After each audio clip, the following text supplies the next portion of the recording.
डोळे बंद करायचे, प्रार्थना सुरू केलेली आहे.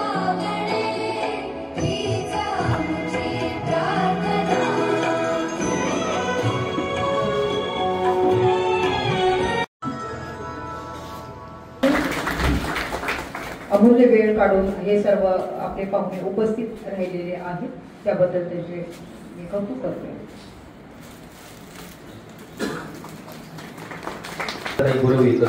चला लवकर जरा दोन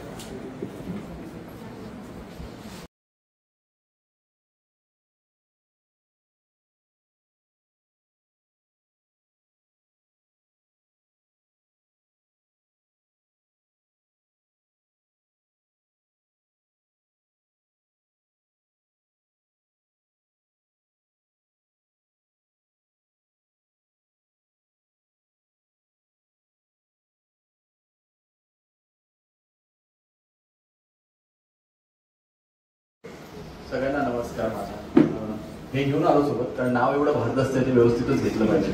आणि आम्हाला लेडीज जॉकींना एक सवय की आम्ही कुठलंही नाव घेतो ते व्यवस्थितच चाललं पाहिजे, कारण आम्ही चुकी करू तर मग ऐकणारे नावं ठेवतील आणि ते योग्य नाही. म्हणूनच 18 पगड 12 बलुतेदार social foundation charitable trust Maharashtra राज्य आयोजित या महाराष्ट्र लोकसेवा आयोगाच्या वतीने घेण्यात आलेल्या परीक्षेमध्ये उत्तुंग त्यांनी यश संपादन केले अशा विद्यार्थ्यांचं माझ्याकडनं खरंच पुन्हा एकदा खूप खूप अभिनंदन आणि खूप खूप शुभेच्छा. मला खरं तर खात्री आहे की तुम्ही माझा आवाज कधी रेडिओवर ऐकला नसेल, कारण अभ्यासात एवढे बिझी असाल त्यामुळे मला ऐकायला मिळालं नसेल. पण इथून पुढे जेव्हा केव्हा तुम्ही मोठे अधिकारी व्हाल, तुमच्या मोठ्या मोठ्या गाडींमध्ये बसाल, गाड्यांमध्ये बसाल, त्यावेळेला तुम्ही नक्की ऐकाल याची पण मला खात्री आहे. कारण आता समोरासमोर आपली ओळख झाली आहे तर मग ऐकायला हरकत नाही राहील. कारण एखाद्या व्यक्तीला आपण जेव्हा समोरासमोर बघतो आणि ऐकतो मग इमॅजिन होतं की अरे या माणसाला मी भेटलोय आणि मला ते नक्कीच आवडेल. बरं, इतर विद्यार्थ्यांचं झालं, पण ज्यांनी मला नाही रेडिओवर ऐकलं त्यांनी मला कदाचित टीव्हीवर बघितलं असेल. सो मी सावधानी या क्राईम पेट्रोल पण करतो, नसेल बघितलं तर हरकत नाही. सोनी मराठीवर गाथा नवनाथांची नावाचं सिरियल आहे. सो त्यामध्ये जेव्हा केव्हा रामाचा रोल येतो त्यावेळेला तो रामाचा रोल मी करतो. आणि योग योगेश्वर जयशंकर नावाची सिरियल कलर्स मराठीवर, ती आता बंद झाली, पण त्यामध्ये महादेवाचा रोल मी करतो, करायचं. माझं नाव केलं आहे त्यामुळे मला इच्छा होती, आधी मी रामाचा रोल केलं तर इच्छा होती की महादेवाचं कधी करायला मिळालं. मला वाटतं ते वरचा माझा ऐकतोय, सो जोपर्यंत ऐकतो त्यावेळेस मी काम करून घेतो पटकन. सो या हे आहे माझं थोडंफार इंट्रोडक्शन. आणि बाकी मी हाच विचार केला की खरं तर मी खूप काही शिकलो नाही, शिकलोय पण तुमच्या एवढं तर नक्कीच नाही अभ्यास केलेला मी. आता मी कदाचित तुमच्यापैकीच एक असतो, पण माझं क्षेत्र पहिल्यापासून थोडं वेगळं होतं. ऍक्टिंग, नाटक वगैरे. गाणं नाही, गाणं असंच एकट्याला कोणी ऐकतं स्वतःसाठी. सो म्हणून म्हटलं की मी या कार्यक्रमाला कसं काय येऊ, म्हटलं नाही अधिकाऱ्यांची ओळख असली पाहिजे, म्हणूनच मी या कार्यक्रमाला आलो. म्हटलं अधिकारी नक्कीच कामाला येतात. सो पुन्हा एकदा खूप खूप शुभेच्छा. आणि नक्कीच रेडिओवर ऐका, तुम्हाला नक्की ऐकायला आवडेल, कारण आमचं रेडिओ बरंच काही चांगलं करतं. आणि मी 18 पगड 12 बलुतेदार सोशल फाउंडेशनला आणि गुरुकुल करिअर अकॅडमीला शुभेच्छा देतो. आणि मी ज्या क्षेत्रामध्ये काम करतोय, कोणाला इंटरेस्ट असेल आपल्या पुरंदर तालुक्यामध्ये, सासवड तालुक्यामध्ये, तर नक्की मी त्यांना गाईड करेन. म्हणजे मी त्या क्षेत्रामध्ये काम करतो, त्यामुळे हक्काने सांगू शकतो की तुम्ही मला हक्काने आवाज द्या, मी नक्कीच त्यांना मदत करेन. आणि बाकी पुन्हा एकदा सगळ्यांना खूप खूप शुभेच्छा. पुन्हा एकदा थँक्यू. माझी सर्व काम करणाऱ्या सर्व महामातांना, महापुरुषांना प्रथम अभिवादन करतो. या ठिकाणी पोंद हवेलीचे माजी आमदार अशोक भाऊ टिकवडे आलेले, त्यांचंही या ठिकाणी स्वागत करण्यात येत आहे. आदरणीय विचारमंच आणि समोर बसलेले सर्वच माझे भगिनी, भाऊ आणि आता जे नव्यानं अधिकारी होऊ पाहत आहे अशा सर्वांना प्रथमतः मी नमस्कार करतो.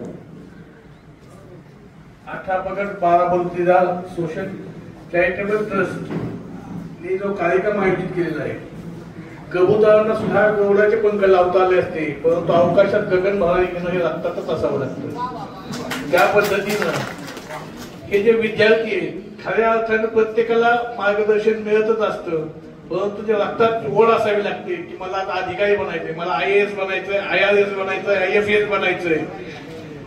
त्यासाठी ज्यांनी मोड बांधली आणि अगदी पहिलीपासून तयारी केलेली असते. कारण कसं होतं त्या जे सुप्त गुण असते ते हळूहळू बाहेर पडत असतात. त्या पद्धतीने ह्या विद्यार्थ्यांनी जे काम केलेले आहे आणि त्यांना नक्कीच भविष्यात उज्ज्वल यश मिळणार ते. आणि यातले बरेचसे अधिकारी हे कोण कलेक्टर बनेल, कोण फॉरेस्ट सर्व्हिसला जाईल, कोण रेव्हेन्यू सर्व्हिसला जाईल. काय होतं आपल्या ग्रामीण भागात याचं मार्गदर्शन मिळणं थोडंसं कठीण जातं. कारण आमच्या वेळेस मी स्वतः BSc झालो, परंतु त्या पद्धतीने काही आम्हाला मार्गदर्शन मिळालं नाही. वडील शिक्षक होते, आई पोस्ट मास्टर होती, परंतु ग्रामीण भागात आपल्याला तेवढं उपलब्ध नव्हतं. माझ्या मते अंबिका पण आमच्या वेळेस कॉलेजला बरोबरच होती. म्हणजे प्रत्येकाचं हे असतं. आमच्या वकील संघटनेचे अध्यक्ष चंदन मॅम आणि आमचे क्लासमेट, म्हणजे त्या लेवलचे सगळे चांगलेच झाले. भले आम्ही राजकारणात असो, पण आताचे जे ज्या विविध पक्षात आहेत अध्यक्ष ते सुद्धा सगळे बॅचमेटच आहेत आमच्या. तर सांगण्याचं एवढं की मुलांनी सगळ्यात महत्वाचं प्रशासकीय सेवेत असणं गरजेचं आहे. कारण बाबासाहेब सांगतात जा आपल्या घराच्या भिंतीवर लिहून ठेवा मला या देशाचं शासनकर्ता बनायचं. आणि शासनकर्ता बनायचं असेल तर हे जे आम्ही नेते मंडळी असतो त्यांना भाषण लिहून देणारे सुद्धा हे अधिकारीच असतात. त्यावेळेस आम्ही व्यासपीठावर बोलत असतो.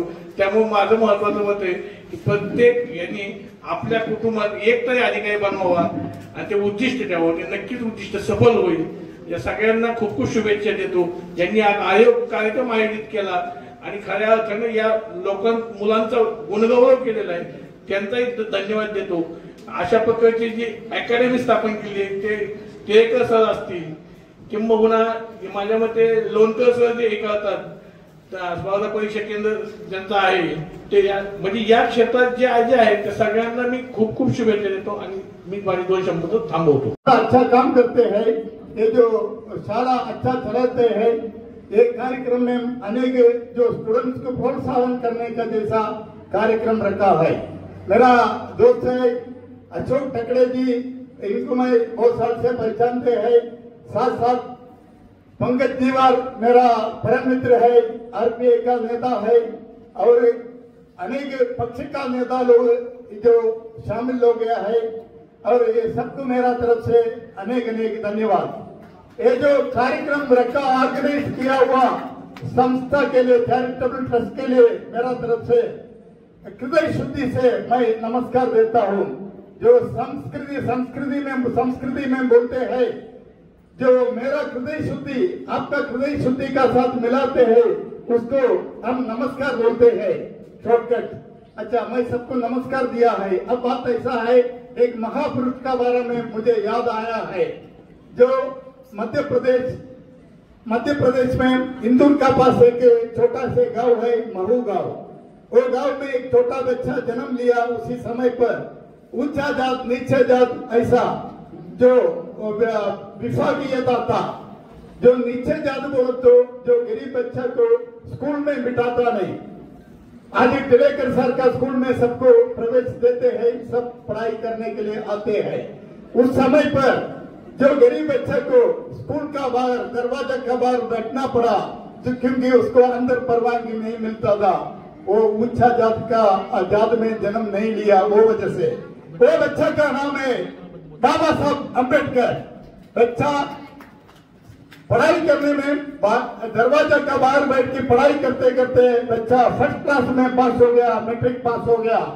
उसका बाद बच्चा BA पास हो गया बम्बई यूनिवर्सिटी से. उसका बाद कोलंबिया यूनिवर्सिटी से MA PhD पास हो गया. वो अनेक PhD, एक से ज्यादा PhD में किसी को मिला नहीं उसी समय पर आज तक भी.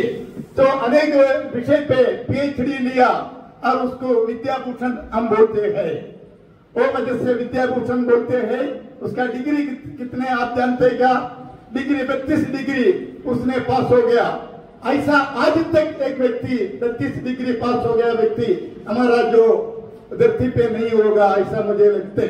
मतलब विद्याभूषण बाद में जो देश से आजादी होने के बाद पहले कैबिनेट बनाया, नेहरू जी बनाया. उसी समय पर पहले कैबिनेट मेंबर बन गया. वो हमारा संविधान का जो निर्माता बन गया। वो संविधान से हमारा देश चलते हैं। इसका मतलब वो जो विद्याधन सर्वधन से प्रधान है, विद्या मिल गया तो सब कुछ मिल गया, ऐसा है।